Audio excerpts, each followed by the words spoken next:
Skrillex dropped a whole bunch of unreleased IDs on his Instagram not too long ago.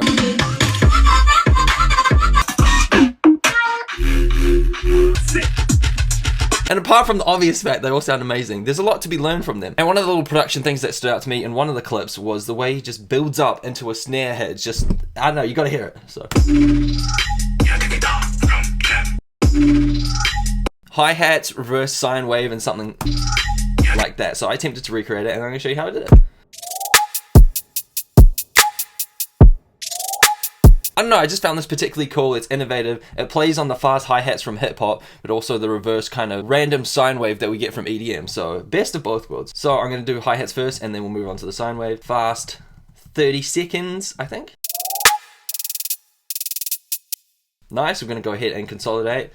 Shift and then Command J. I'm going to change this from Beats to Complex Pro, and we'll leave the formants just down a little bit like that. And we're going to do some envelope automation, clip, gain. Yeah, we want a little bit of that.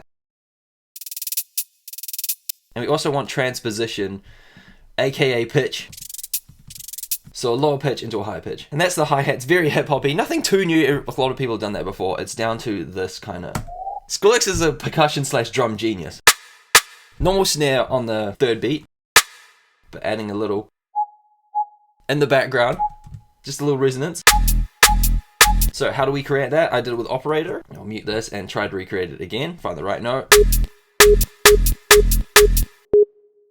Actually, you could go up an octave. That's way better. Pitch envelope. I'm gonna have this down into up.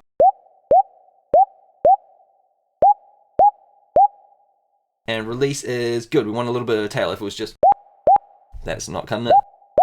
Cool. I'm gonna freeze flatten that. And the reason why is because, as you can see with the one I did above, it's got a little bit of like a fade in here.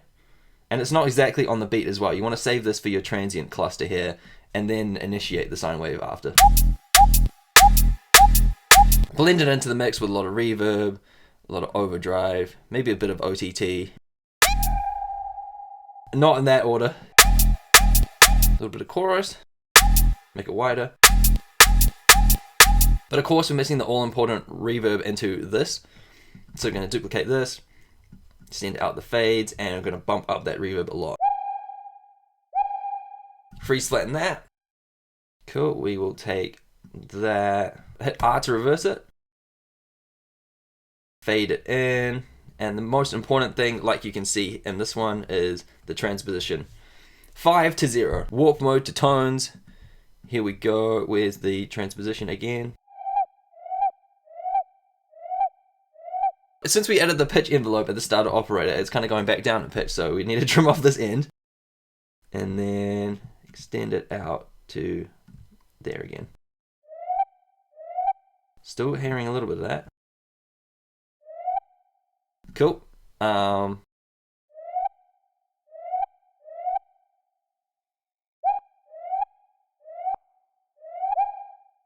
Cool. And just add a bit of reverb. Like so. Okay, mute the old two, and then the new two.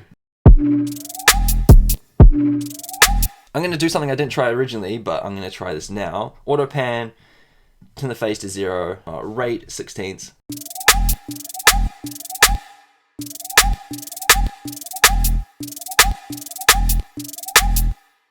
Drop that down. I'm going to automate that.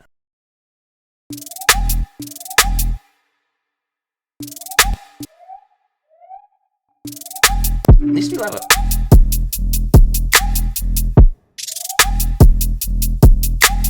And yeah, I don't know, that's just a cool little production tip I learned from one of Skrillex's IDs. So much to learn from them, incredible.